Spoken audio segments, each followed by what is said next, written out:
네, 풀이 시작하도록 하겠습니다. 1번이에요. 그림은 연력학 제2법칙에 대해서 학생 A, B, C가 대화하는 모습을 나타낸 것이라고 합니다. 이때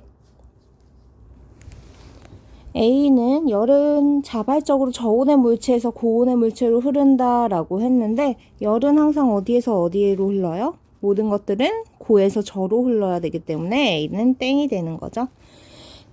B입니다. 모든 자연현상은 무질서한 정도가 증가하는 방향으로 일어난다. 연력학 제2법칙을 말하고 있는 내용이니까 B는 맞는 말을 하고 있고요. C입니다. 열 효율이 100%인 열기관은 존재하지 않는다. 확률적으로 봤을 때 열 효율이 100%가 되려면 가해준 열량이 모두 다 뭘로 전환돼야 돼요? 1로 전환이 돼야 돼요. 이러한 일은 발생할 수가 없죠. 저온부로 빠져가는 열 에너지를 막을 수도 없고 열기관에서 일어나는 마찰로 인한 에너지 손실을 막을 수 없기 때문에 당연히 열 효율이 100%인 열기관은 존재하지 않는다. C도 맞는 말 하고 있습니다. 답은 4번이에요. 2번입니다. 온도와 열에 대한 설명으로 옳은 것을 골라보라 라고 되어 있네요. 열은 물체의 상태를 변화시키지 않는다. 땡이죠. 열은 물체의 상태를 변화시킬 수 있어요. 그래서 물질의 상태를 변화시키는 얼음에다가 열에 가하면 물이 되는 것처럼 2번입니다. 연력학적으로 가장 낮은 온도인 마이너스 273도씨는 273켈빈이다. 땡이죠. 켈빈과 도씨 사이에는 273도만큼의 차이가 발생을 하고 마이너스 273도씨를 0켈빈 기준으로 잡아줍니다. 자, 온도는 물체의 뜨겁고 차가운 정도를 수치로 나타낸 것이다. 맞는 말이죠. 4번입니다. 물질을 구성하는 분자들의 열운동이 활발할수록 물체의 온도는 어떻게 돼야 돼요? 활발하면 활발할수록 온도가 높아져야 되는 거죠. 섭씨 온도는 순수한 에탄올이 아니라 우리가 주변에서 가장 쉽게 볼 수 있는 물질인 물의 어느 점과 끓는 점을 기준으로 하게 됩니다. 그래서 답은 3번. 자, 그림과 같이 실린더 속에 들어있는 기체가 일정한 압력 3 곱하기 10의 3승 뉴턴 퍼 미터 제곱을 유지하면서 부피가 2리터 팽창했다라고 합니다. 이때 기체가 한 1을 구해보래요. 이제 연력학에서는 1을 힘과 이동거리의 곱이 아니라 뭘로 표현해주기로 했어요? 압력과 부피 변화의 곱으로 표현해주기로 했어요. 그러면 압력은 얼마예요? 3 곱하기 10의 3승 그리고 부피 변화가 2리터만큼 일어났으니까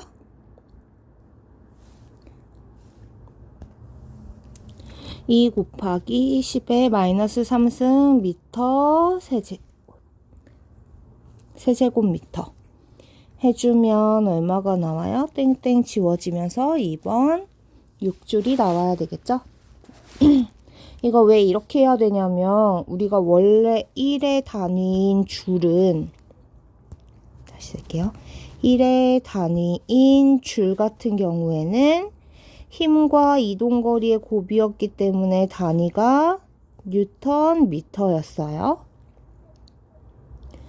그래서 단위를 맞춰주려면 요 1리터가 10의 마이너스 3승의 세제곱미터다 라는 것을 이용해 줘야 되는 거죠.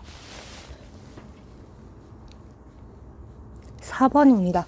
그림은 칸막이에 의해 작은 두 공간으로 구분된 진공용기의 한쪽에 기체를 넣고 칸막이에 구멍을 뚫어 놓은 것이라고 합니다. 기체는 구멍을 통해서 확산이 되게 됩니다. 확산은 자발적인 과정입니다. 그래서 당연히 자연계에서는 항상 일어나는 일일 수밖에 없어요. 확률적으로 생각을 했을 때 얘네가 한 곳에 모여 있는 것보다는 골고루 퍼져 있는 게 확률이 높을 수밖에 없는 거죠. 자, 그러면 확산됨으로 인해서 당연히 무질서한 정도가 증가해야겠죠. 그래서 엔트로피는 증가하는 게 맞습니다. 항상 모든 자연현상은 엔트로피가 증가하는 방향으로, 확률이 큰 방향으로 발생을 하게 되는 거죠. 니은입니다. 자발적으로 원래 상태로 돌아갈 수 있는 가역 반응이다 라고 했는데 이미 골고루 퍼진 기체들이 다시 한쪽 공간에만 모인다라는 거는 발생할 수가 없죠. 그래서 얘는 비가역 반응이 맞습니다. 디귿이에요. 기체의 부피가 팽창했으므로 1의 부호는 양이다 라고 했는데 기체의 부피가 팽창했다는 건 어떠한 공간에서 기체의 힘으로 인해서 기체가 차지하는 공간이 늘어나는 거거든요. 그런데 이거는 기체가 힘을 가해줘서 공간이 늘어난 게 아니라 그냥 공간 자체에 기체의 분포가 넓어진 것 뿐이기 때문에 1을 했다라는 표현은 옳지 않습니다. 우리가 1을 했다를 다시 생각을 하면 힘을 줘서 이동거리가 발생해야 되는 거기 때문에 기체가 힘을 가해서 압력을 가해서 부피가 팽창한 경우만 1을 했다라고 표현할 수 있지. 확산현상 자체는 기체가 힘을 줘서 공간이 넓어진 게 아니라 그냥 주어진 공간에서 골고루 퍼진 거기 때문에 1을 하거나 받았다라는 표현을 쓰지 않아요. 5번입니다. 그림 가는 피스톤과 금속판으로 나누어진 상자 내부에 같은 양의 동일한 이상기체 A, B, C가 같은 부피로 들어있고 피스톤은 정지해 있는 모습이라고 합니다. 그림 나는 가에 C에 열량 Q를 가했을 때 고정되어 있지 않은 피스톤이 서서히 이동해 정지한 모습을 나타낸 것이라고 합니다. 자, 보시면은 같은 양의 동일한 이상기체이고 같은 부피로 들어있는데 A와 B 사이에 있는 피스톤은 단열되어 있어서 A와 B 사이에서는 열교환이 이루어지지 않고 B와 C 사이에서만 열교환이 이루어지게 되는 겁니다. 자, 이때 어차피 같은 양이 들어있으니까 T분의 PV라고 하는 보일샤르 법칙을 한번 써보도록 할게요. 자, 이때 B랑 C는 열 전달이 잘 되는 금속판으로 이루어져 있으니까 얘네들의 온도는 같을 수밖에 없어요. 그러면 온도가 B와 C가 같은 상황이고 그 다음에 A랑 B는 움직이고 있지 않기 때문에 A와 B 사이에 있는 단열된 피스톤은 정지해 있는 상태니까 A의 압력과 B의 압력은 같은 상황인 겁니다. 심지어 부피는 셋 다 어때요? 동일해요. 그럼 부피가 동일하고 A랑 B랑 압력이 동일해요. 그럼 누구도 동일해줘야 돼? 온도도 동일해줘야 되는 거죠. 그럼 A랑 B는 온도가 동일한데 B랑 C도 온도가 동일하니까 A랑 C도 당연히 온도가 동일해야겠죠.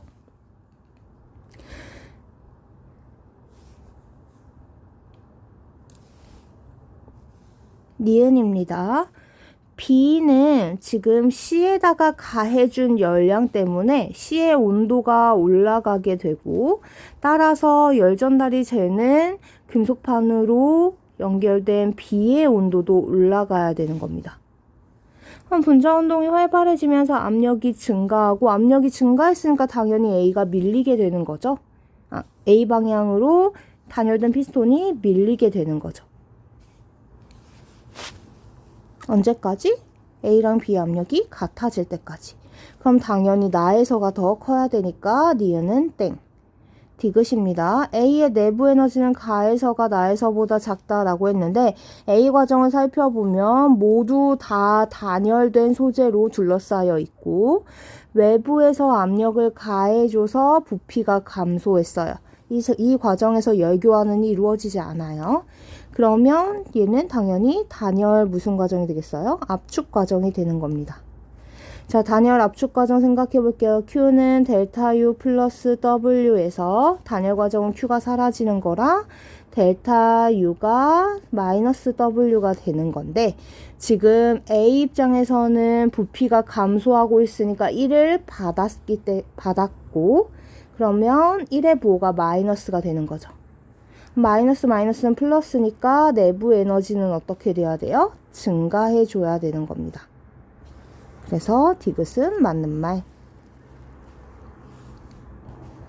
6번이에요. 카르노 기관에서 일정량의 이상기체의 상태가 과정 A, B, C, D, A를 따라 순환하는 동안 압력과 부피 변화를 나타낸 것이라고 합니다. 기억이에요. 기체의 온도는 A에서가 B에서보다 높다라고 했는데 A와 B는 무슨 과정이에요? 등온 과정이에요. 온도 어때야 돼요? 같아야 되죠. 기억은 땡. 자, 출입한 열의 크기는 A, B 과정에서가 C, D 과정에서보다 크다라고 했는데 A, B 과정에서와 C, D 과정을 살펴보면 열기관이 두 번의 등온 과정과 두 번의 단열 과정으로 이루어져 있어요. 그러면 등온 폐창할 때 열이 유입된 거고 등온 압축할 때 열이 빠져나가는 건데 그 외의 과정은 모두 다 열 출입이 없기 때문에 이 열기관의 열 효율을 생각을 해보면 열 효율은 투자 대비 산출이 되는 거고 한 번의 순환 과정에서 한 일의 크기는 요 그래프의 닫힌 면적이 되는 거죠. 그러면 얘가 면적이 존재하니까 Q1에서 Q2를 뺀 값이 0보다 클 수밖에 없고 당연히 Q1이 Q2보다 커야 되는 거죠. 니은은 맞는 말. 디귿입니다. BC 과정에서의 기체의 한 일과 DA 과정에서 기체가 받은 일의 크기는 같다라고 얘기를 했어요. 이 과정을 한번 살펴보도록 합시다. BC와 DA는 단열 과정이에요. 단열 과정에서는 열 출입이 없기 때문에 1이 고 내부 에너지의 변화량이랑 같아야 되는 겁니다. 그런데 A와 B는 지금 등온 과정이라서 온도가 같아요. A랑 B는 온도가 같고 C랑 D도 등온 과정이라서 온도가 같아요. 그러면 온도 변화도 뭐 할 수밖에 없어요? 같을 수밖에 없죠. 즉 다시 얘기하면 BC 과정에서의 그래프 아래 면적인 요만큼과 AD 과정에서 DA 과정에서의 그래프 아래 면적인 요만큼이 같아야 되는 거예요. 색깔 바꿔서 표현해 드릴게요. 요만큼이랑 요만큼의 면적이 사실은 같은 겁니다. 답은 4번. 7번입니다. 공급된 에너지로 W만큼 일을 하고 에너지를 방출하는 열기관을 모식적으로 나타낸 것이라고 해요. 보시면 공급된 에너지와 방출한 에너지 A, B 구분해서 나와 있는데 얘네들의 값이 미지수로 표현이 되어 있어요. 그래서 얘네들을 좀 통일해 줄 필요가 있습니다. 문제에서 정보를 찾아보도록 할게요. 한 일은 A가 B의 2배래요. 그러면 1을 표현을 해보면 B가 만약에 W만큼 일을 했으면 A는 2W만큼 일을 한 게 되는 거죠. 그런데 공급된 에너지와 방출한 에너지가 A 같은 경우에는 둘 다 QA로 표현이 되어 있어서 사실 이 1의 값을 W 말고 QA로 표현을 할 수가 있어요. 공급된 거에서 방출한 걸 뺀 게 1의 크기니까 1은 QA가 되는 거고 그러면 당연히 B가 한 1도 2분의 1 QA로 정리를 해줄 수가 있는 거죠. 그 다음에 또 할 수 있는 거는 방출한 에너지는 B가 A의 3배다 라고 했으니까 얘를 QB 대신에 3배의 QA로 사용을 해줄 수가 있습니다. 그럼 당연히 Q는 뭐라고 표현할 수 있겠어요? 두 개를 더한 거니까 2분의 7 QA가 되겠죠?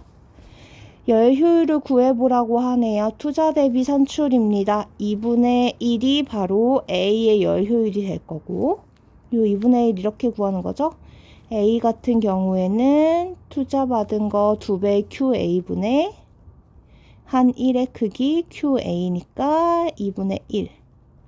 그 다음에 B 같은 경우에는 투자 대비 산출이니까 B의 열 효율은 2분의 7분의 2분의 1이 되는 거죠. 7분의 1. 그래서 니은도 해결이 됐고, 그 다음에 2분의 1과 7분의 1은 당연히 2분의 1이 큰 값이니까 기억도 해결이 됩니다.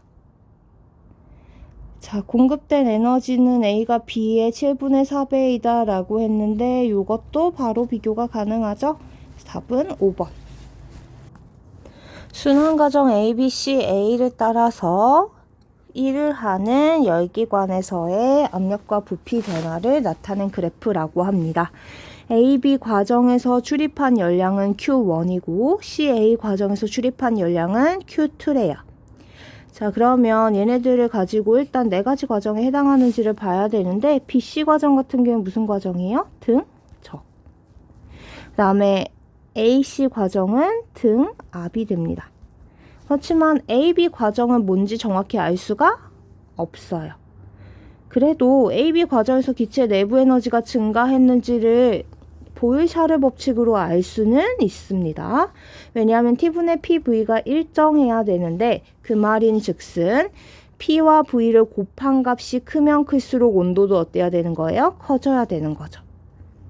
그래서 A 지점은 P와 V의 값이 1이고 B 지점은 P와 V의 값이 9니까 당연히 B의 온도가 더 높은 게 되는 거예요. 그럼 내부 에너지가 증가하는 게 맞는 거죠. 그렇지 않아도 우리는 또 뭘 알 수 있어요? 어차피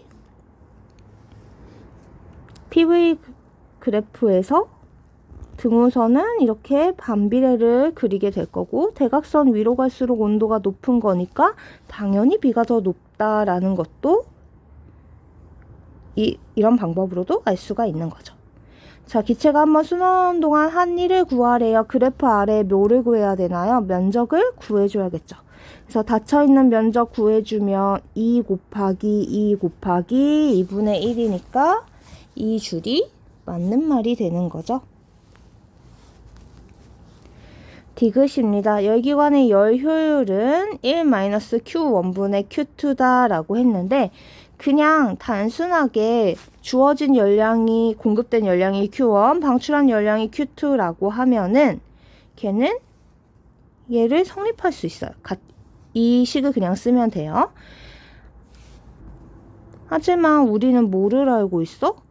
Q1, Q2 외에도 어느 과정에서도 BC 과정에서도 열의 출입이 있다라는 걸 알고 있죠.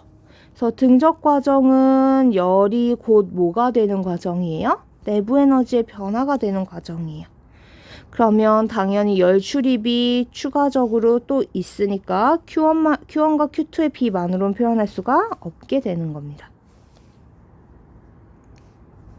여기서 하나 더 알 수 있는 게 이제 AB 과정에서는 1도 했고 W가 플러스고 온도도 증가했고 그럼 당연히 열량은 공급받은 게 되는 거죠. 열을 흡수한 게 되는 거예요. Q1은. 그 다음에 CA 과정은 등압 압축인데 얘는 1은 부피가 감소하니까 마이너스고 온도도 내려갑니다. 그래서 델타 U도 마이너스예요. 그러면 Q2도 뭐 해야 돼? 마이너스. 방출한 열량이 되는 거죠. 그럼 얘를 올바르게 쓰려면 BC 과정에서의 열의 출입을 QBC라고 하면 내부 에너지가 감소했으니까 BC 과정에서 열을 기체는 빼앗긴 게 되는 거고 1-Q1분의 Q2 플러스 QBC까지 써줘야지만 뭘 할 수 있는 거예요? 정확한 열 효율이라고 얘기를 할 수 있게 되는 거죠. 9번도 열기관입니다. 열기관 문제가 많이 나올 수밖에 없어요. 그래서 잘 알아두셔야 됩니다. 자, 이때 흡수 또는 방출한 열량을 주어졌는데 플러스와 마이너스가 없기 때문에 흡수했는지 방출했는지를 정확하게 판단을 좀 해줘야 됩니다. 일단 A, B 과정은 우리가 등압이라는 거 알고 있고요. 옆에다 쓸게요. 등압 과정이고 흡수 또는 방출한 열량이 400줄인데 A, B 과정을 살펴보시면 1을 했어요. 그래서 부피가 팽창했기 때문에 1을 했고 즉 W는 플러스가 되는 거고 내부 에너지도 증가했습니다. PV 값이 클수록 온도가 높은 거였죠. 그러면 당연히 열량도 증가한, 흡수한 값이 돼야겠죠. 자, BC 과정이에요. 열의 출입이 없으니까 단열 과정이 되는 거고요. 그 다음에 CD 과정입니다. CD 과정에서는 우리가 봐야 되는 점이 지금 D 지점의 온도랑 C 지점의 온도가 같아요. 왜? PV 값이 같으니까. 그러면 CD 과정은 등온이구나를 판별할 수가 있습니다. 자, 등온 과정은 연력학의 법칙 어떻게 쓰죠? Q는 델타 U 플러스 W인데 등온이라 온도 변화가 없으니까 내부 에너지 변화도 없는 거고 열량이 곧 뭐가 되는 거예요? 1이 되는 상황입니다. 그런데 부피가 감소하고 있으니까 당연히 1의 부호는 마이너스가 될 거고 열의 부호도 마이너스, 즉 외부로 열 에너지를 방출하게 되는 거죠. DA 과정이에요. 등적 과정이죠. 등적 과정에서는 부피 변화가 없으니까 1이 0이 되고 즉 열량의 출입이 곧 내부 에너지의 변화가 되는 겁니다. PV 값이 더 큰 거는 A이기 때문에 A가 더 높은 온도가 증가하는 과정이니까 내부 에너지는 플러스. 그러면 열량도 당연히 외부에서 흡수한 게 되는 거죠. 자, 기억입니다. BC 과정 단열 맞고요. 열기관의 열 효율을 물어봤어요. 그러면 우리 열 효율을 구하는 방식은 투자 대비 산출도 있고 걔네들을 가지고 1-Q1분의 Q2를 하셔도 되는 거죠. 자, Q1은 흡수한 값이고 흡수한 열량 400 더하기 100이니까 500이 되는 거고요. 다음에 외부로 방출한 열량은 300이죠. 그럼 얼마예요?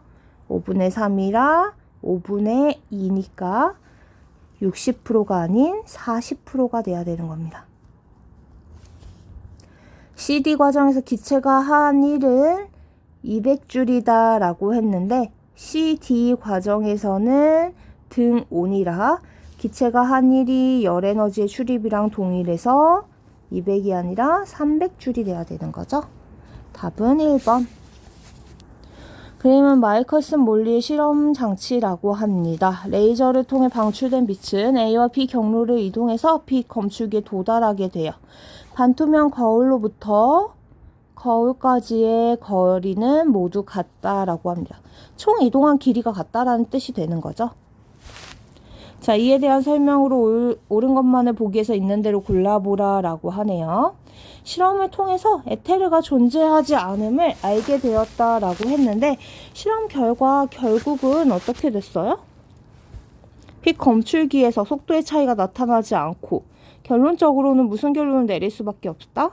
빛은 상대 속도의 영향을 받지 않고 그러면 당연히 매질인 에테르가 존재하지 않아야 된다라는 결론을 내리게 되는 거죠. 기억은 맞는 말.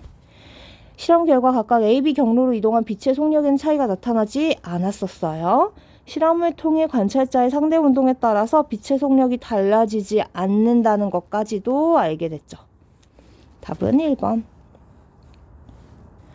자, 특수상대성 이론에 대한 기본적인 설명드립니다. 시간과 공간은 절대적인 기준이 존재한다. 뉴턴 때의 얘기고요.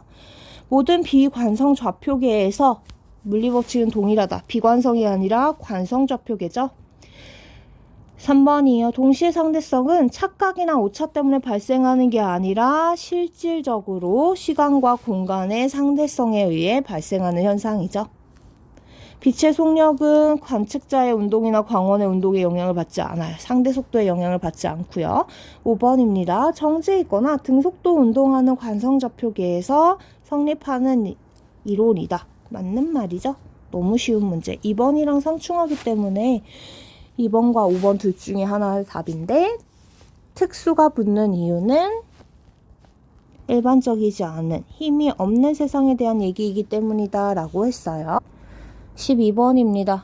그림은 다우니에 대해 봄이가 탄 우주선이 0.4c의 속력으로 직선운동하는 모습을 나타낸 것이라고 해요. 보미의 우주선의 운동 방향과 수직으로 발생한 빛이 거울에 반사돼서 돌아오는 빛시계를 이용해서 시간을 측정한다라고 합니다. 기억입니다. 빛이 한번 왕복하는 데 걸리는 시간은 보미가 측정했을 때가 다온이가 측정했을 때보다 크다. 일단 우리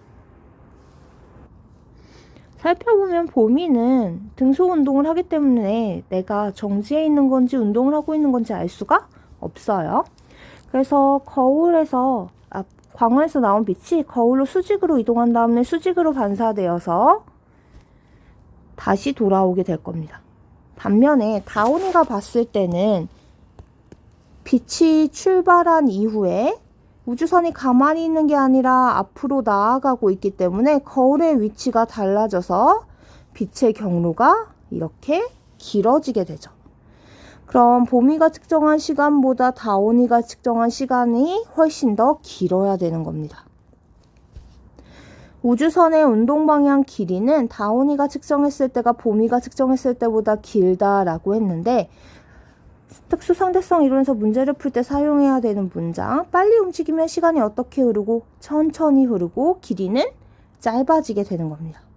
다온이 입장에서 우주선이 굉장히 빠르게 움직이고 있기 때문에 우주선의 길이는 어떻게 되어야 돼요? 짧아져야 되는 거죠. 그래서 땡. 디귿입니다. 다온이가 측정한 우주선의 질량은 정지 질량보다 크다라고 했는데 제가 시간과 공간뿐만이 아니라 모도 상대적이다, 질량도 상대적이다 라는 얘기를 하면서 빨리 움직이면 질량이 증가한다 라는 얘기를 했어요. 그럼 당연히 가장 작은 질량은 뭐예요? 움직이지 않을 때 정지 질량이 가장 작을 때죠. 정지 질량일 때겠죠. 그런데 다온이가 봤을 때 우주선은 굉장히 빠르게 0.4c라고 하는 굉장히 빠른 속도로 움직이고 있으니까 당연히 질량이 증가했어야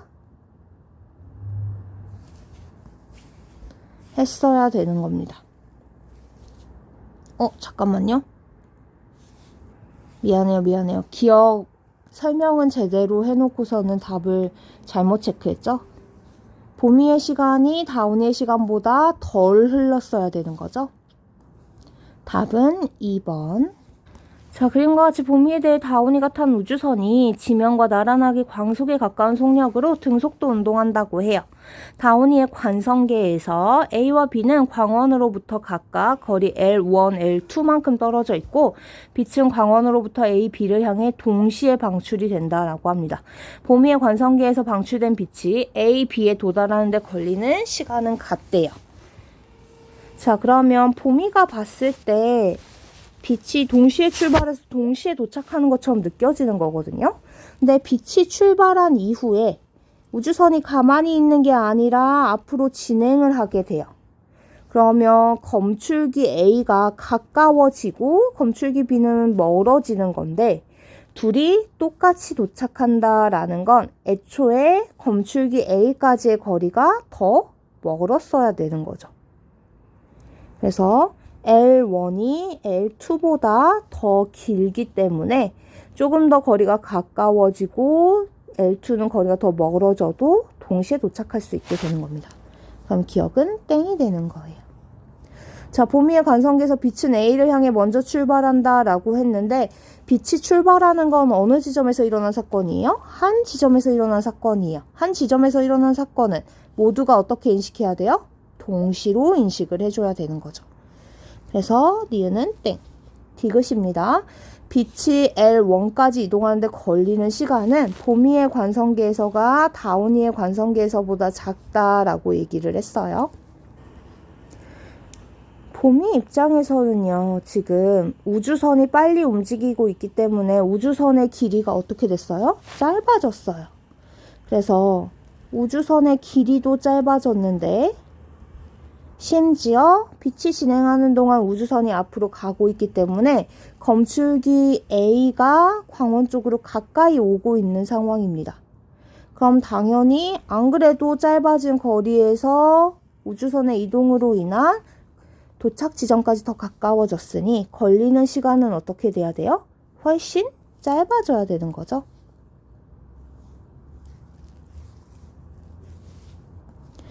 이러한 문제를 여러분이 되게 헷갈려하는 게 선생님 그러면 다온이 입장에서는 시간이 천천히 흐르는데 왜 봄이가 더 짧나요? 라는 생각을 많이 하게 되거든요.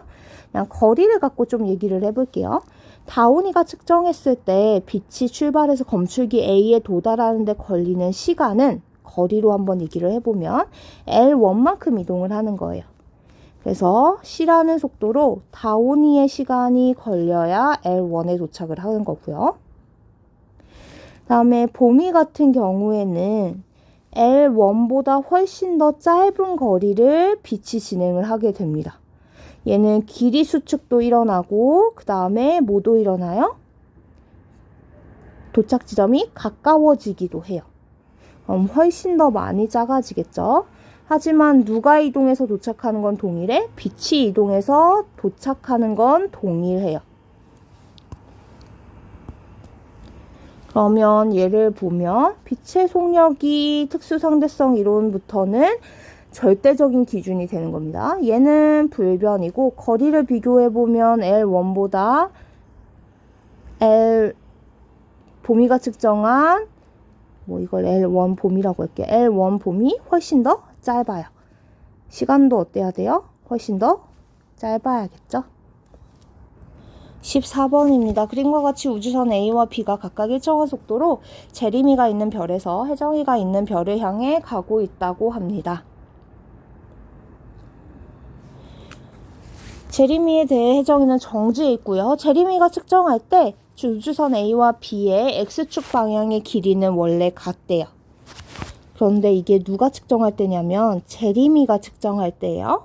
제리미가 빨리 움직이고 있는 애를 측정했더니 둘이 길이가 같은 것처럼 느낀 겁니다. 근데 둘은 속도가 달라요. 우리 빨리 움직이면 빨리 움직일수록 수축되는 정도가 크다라고 얘기를 했어요. 그러면 이미 수축된 길이가 같은데 봄이가 탄 우주선이 더 빠르다는 건 애초에 봄이가 탄 우주선이 더 길었어야 되는 거죠. 즉 고유 길이라고 하는 봄이가 측정했을 때 원래 길이인 고유 길이인 봄이가 탄 우주선의 길이가 더 길어야 되는 거예요. 자, 기억입니다. 다온이가 측정할 때 혜정이의 시간은 봄이의 시간보다 느리게 간다라고 했는데 다온이가 봤을 때는 혜정이는 얼마의 속도로 움직여요? 다온이 입장에선 내가 정지해 있고 나머지가 나를 제외한 나머지 세상이 움직이는 거니까 혜정이는 왼쪽으로 0.5c의 속도로 움직이는 것처럼 보일 겁니다. 반면에 봄이는 우리가 상대 속도 얘기할 때 자동차 A가 5m/s로 오른쪽으로 움직이고 B가 7m/s로 움직이면 A가 봤을 때 B는 얼마로 보여요? 오른쪽으로 2m/s로 움직이는 것처럼 보이게 되는 거죠. 그거랑 똑같이 봄이의 속도는 오른쪽으로 0.2c의 속도로 움직이는 것처럼 보이게 될 거예요. 자, 그럼 속력이 누가 더 빨라요? 혜정이가 더 빨라요. 그래서 혜정이의 시간이 더 천천히 흘러줘야 되는 겁니다. 느리게 가야 되는 거죠. 별 사이의 거리는 다온이가 측정할 때가 봄이가 측정할 때보다 길다라고 했는데 마찬가지로 다온이도 봄이도 나를 제외한 세상이 움직이고 있다라고 생각을 하기 때문에 다온이 입장에서는 전체적인 공간이 왼쪽으로 0.5c, 봄이 입장에서는 전체적인 공간이 왼쪽으로 0.7c로 움직이고 있는 거라서 봄이가 인식하는 공간의 이동 속도가 훨씬 더 크고 그러면 공간에 존재하는 길이인 제림과 혜정 사이의 거리 L도 훨씬 짧아지게 되는 거죠. 그래서 다온이가 측정할 때가 봄이가 측정할 때보다는 길어야 됩니다. 속력이 더 느리니까요. 디귿이에요. 다온이가 측정한 우주선 A의 X축 방향 길이는 봄이가 측정한 우주선 B의 X축 방향 길이보다 짧다. 요게 이제 고유 길이거든요. 그러니까 고유 길이를 원래 길이라고 생각해주면 좋은데 왜냐하면 원래 길이라 함은 정지한 상태로 관찰한 길이인 거예요. 그래서 측정 대상에 대해서 정지한 관찰자가 측정한 길이가 바로 원래 길이이자 고유 길이가 되는 거죠. 아까 처음에 말한 것처럼 속도가 누가 더 크니까 봄이가 탄 우주선이 더 크니까 봄이가 탄 우주선의 길이 수축이 더 많이 일어났을 거고, 그럼에도 불구하고 둘이 같다는 건 봄이의 우주선이 처음부터 더 길었다는 뜻이 되는 거죠.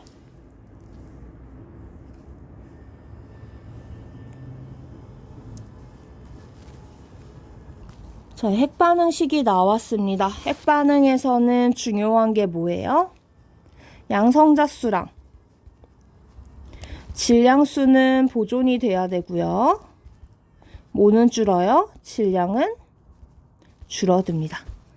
자, 양성자수 보존된다는 건 무슨 뜻이에요? 위에 있는 숫자들 반응 전에 더한 거랑 반응 후에 더한 게 같아야 되는 거고, 아래에 있는 숫자들 반응 전 더한 거랑 반응 후 아래에 있는 숫자를 더한 게 같아야 되는 겁니다. 자, 그러면 나 가정에서 기억이 누구인지는 모르지만 기억을 X라고 표현을 해볼게요. 위에를 다 더했을 때 얘네들의 합이랑 같아야 되는 거잖아요. 그래서 계산을 해보면 141 더하기 92 더하기 3이니까 236이 되는 거고, 그러면 위에는 1이 나와야 되겠죠? 아래에는 56 더하기 36이 92여서 0이어야 됩니다. 자, 이렇게 양성자는 없고 질량수는 1인 애를 우리는 중성자라고 얘기하죠. 가에서 핵반응 후 입자의 질량 합은 핵반응 전 입자의 질량 합보다 크다라고 했는데, 항상 반응 후가 반응 전보다 작아야 됩니다. 왜요? 질량이 줄어들면 그 줄어든 질량이 뭘로 전환되니까? 에너지로 전환이 되니까. 그래서 니은은 땡. 디귿이에요. 나에서 핵반응 후에 입자의 질량수 합은 핵반응 전 입자의 질량수 합보다 작다라고 했는데, 질량수는 항상 어떻게 돼야 된다 그랬어요? 보존이 돼야 됩니다. 그래서 얘는 땡. 답은 1번. 자, 나는 핵반응식을 나타낸 것이고, 이를 통해 E1, E2의 에너지가 방출된다라고 합니다. 핵반응 후에 질량 변화는 나에서가 가에서보다 크대요. 자, 그러면 질량 변화가 나에서보다 가에서 더 크면 에너지의 방출도 나에서가 더 커야 되는 거죠. 그래서 기억은 맞는 말. 질량은 기억이 니은보다 크다라고 했는데, 얘네들의 원소 종류를 알아줘야겠죠. 기억 한번 구해봅시다. 반응 전후 질량수, 양성자수 보존돼야 되니까 왼쪽 위에 있는 질량수는 1이 돼야 되고, 왼쪽 아래에 있는 질량수도 1이 돼야 됩니다. 수소, 원자, 핵이네요. 그 다음에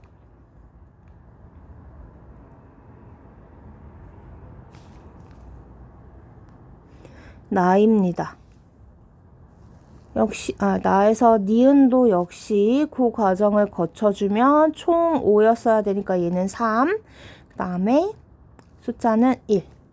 그럼 보세요. 기억이 니은보다 양성자수가 2개나 적어요. 당연히 질량 누가 더 커야 돼요? 니은이 더 커야겠죠?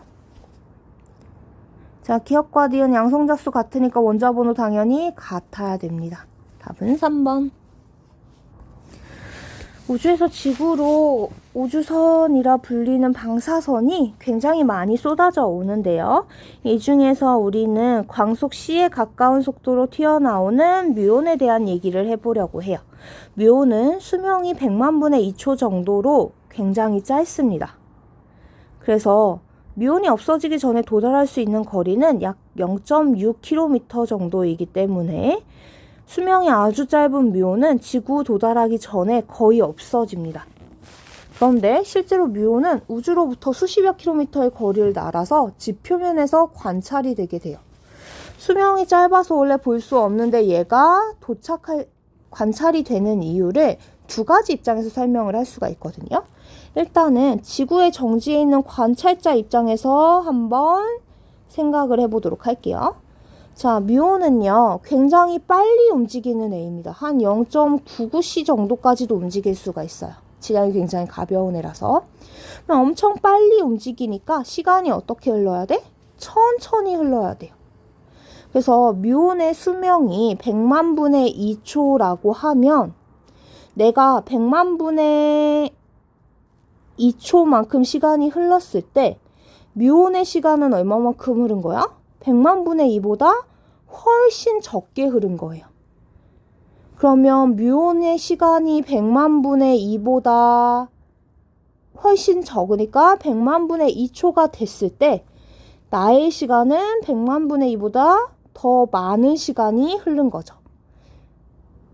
그래서 그 차이만큼 또 뮤온이 이동을 했기 때문에 지구에서도 관찰을 할 수가 있게 되는 겁니다. 그래서 지구의 정지에 있는 관찰자 입장에서는 속도가 굉장히 빠른 뮤온이 시간이 천천히 흘러서 수명이 다하기 전에 도착할 수 있게 되는 거예요. 즉, 뮤온의 수명이 닿을 쯤에는 내가 측정한 시간은 뮤온의 수명보다 훨씬 긴 시간이 되는 거죠. 근데 뮤온의 입장에서는 뭐냐면요. 뮤온은 굉장히 빠른 속도로 날아가고 있지만 어디를 향해서? 지구를 향해서. 뮤온 입장에서는 얘가 등속 운동을 하기 때문에 나를 제외한 모든 공간이 나를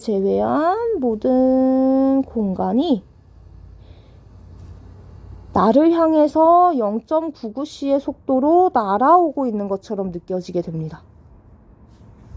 그러면 원래 정해져 있던 지구와 나로부터의 거리가 어떻게 되겠어요? 빨리 움직이는 애가 짧아지는 거죠? 길이가 짧아지게 되는 거죠.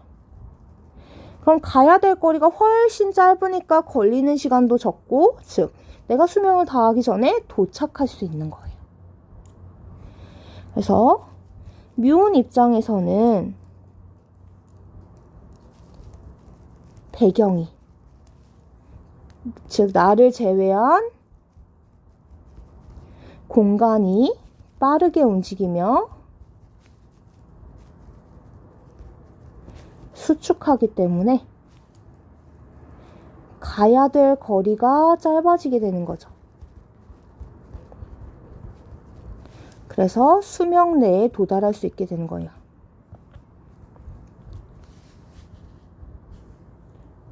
뮤온 같은 경우에는 그 뮤온 관찰 실험 같은 것도 쉽게 할 수 있거든요.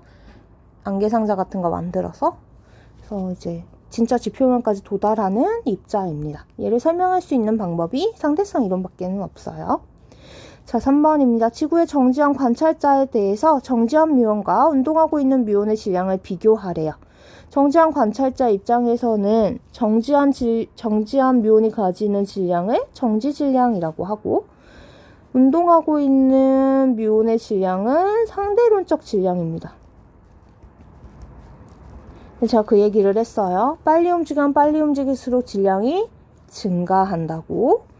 그래서 얘네들이 질량이 더 계속 증가하기 때문에 정지한 뮤온보다 운동하는 뮤온의 무게가 질량이 더 커야 되는 거죠.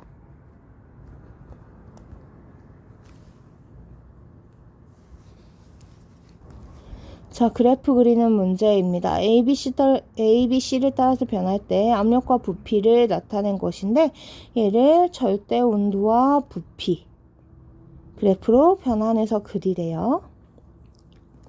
자, 이런 거 중요합니다. 각 상태와 과정을 기호 ABC 화살표를 이용해서 표현하고, 반드시 축 이름, 그 다음에 기호에 해당하는 물리량 값을 정확히 기입을 해야 된대요. 이때 사용해야 되는 게 T분의 PV가 일정하다라는 내용을 보일샤르 법칙을 이용을 해주셔야 돼요. 그래서 A 지점 같은 경우에는 EP, EV니까 A 지점에서는 4pV인데 압력이 P, 부피가 V일 때 절대 온도는 T래요. 그러면 우리 압력이 P고 부피가 V고 온도가 T일 때가 기준이 되는 거예요. 이 값이 일정해야 되니까 A 지점에서는 같은 값을 가져주려면 온도가 얼마가 될 수밖에 없어요? 4T가 될 수밖에 없는 거죠. 그래서 A의 온도는 4T인 거고, 그러면 B 같은 경우에는 어때요? 8T가 돼야겠죠. C 같은 경우에도 8T가 돼야 됩니다. C랑 B는 무슨 선이겠어요? 등온선이 되는 거죠. 자, A 먼저 찍어 볼게요. A는 온도는 4T이고 부피는 2V예요. 그러면 여기에서 A가 만들어지는 거고요. B는 부피가 4V인데 온도가 8T예요. B 이렇게 만들어 주시면 되고요. C는 부피가 2V인데 온도가 8T예요. 이렇게 그려주시면 되겠죠. 자, A에서 B 과정은 등압 과정입니다. 등압일 때를 생각을 해볼게요.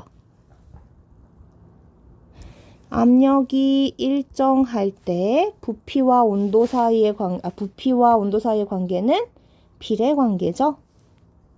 그래서 부피가 증가하면 온도도 증가해 줘야 되니까 A에서 B는 이렇게 그려야 되고요. B에서 C는 등온 과정이니까 이렇게만 그려주시면 되겠네요. 자, 똑같이 그래프를 그리라고 되어 있습니다. 한번 해보도록 할게요. T분의 PV가 또 여기서는 기준값으로 주어졌으니까 T분의 PV는 일정하다라고 두고 온도와 압력 사이의 관계니까 온도 한번 구해보도록 합시다. TA 얼마예요? 4PV니까 4T.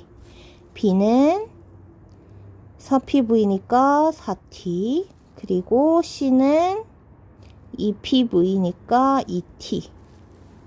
그 다음에 D는 2PV니까 2T가 되는 거죠. A 과정은 압력이 4P고 온도도 4T예요. 그러면 여기에 A가 있어야 되는 거고요. B는 압력이 P인데 온도가 4T예요. 그러면 이렇게.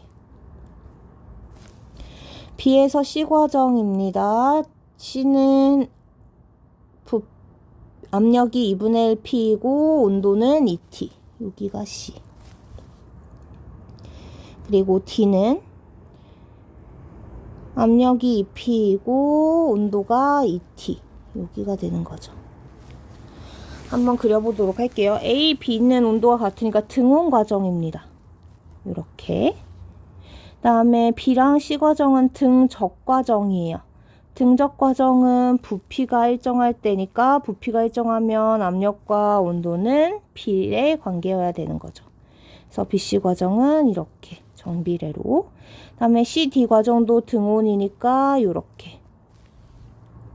그 다음에 DA 과정도 등적이니까 이렇게 그려주시면 되겠죠. 자, 내부 에너지는 우리가 기체의 포텐셜 에너지와 운동 에너지의 총합이라고 얘기를 했어요. 하지만 이상기체 같은 경우에 포텐셜 에너지가 없기 때문에 운동 에너지의 총합을 구해주시면 되는 겁니다. 가 같은 경우에는 다 더하면 얼마가 나오죠? 12가 나오는 거고, 나 같은 경우에는 22가 나오게 되네요. 자, 그럼 가는 12니까 10 곱하기 10의 마이너스 20승은 1 곱하기 10의 마이너스 19승 줄이 되는 거고요. 나 같은 경우에는 22니까 20 곱하기 10의 마이너스 20승, 즉 2 곱하기 10의 마이너스 19승 줄이 돼야 되는 거예요. 자, 둘 중에 내부 에너지 누가 더 크죠? 나가 더 커요. 그러면 온도도 당연히 누가 더 커야 돼요? 나가 훨씬 더 커야 되는 겁니다. 왜냐하면 내부 에너지는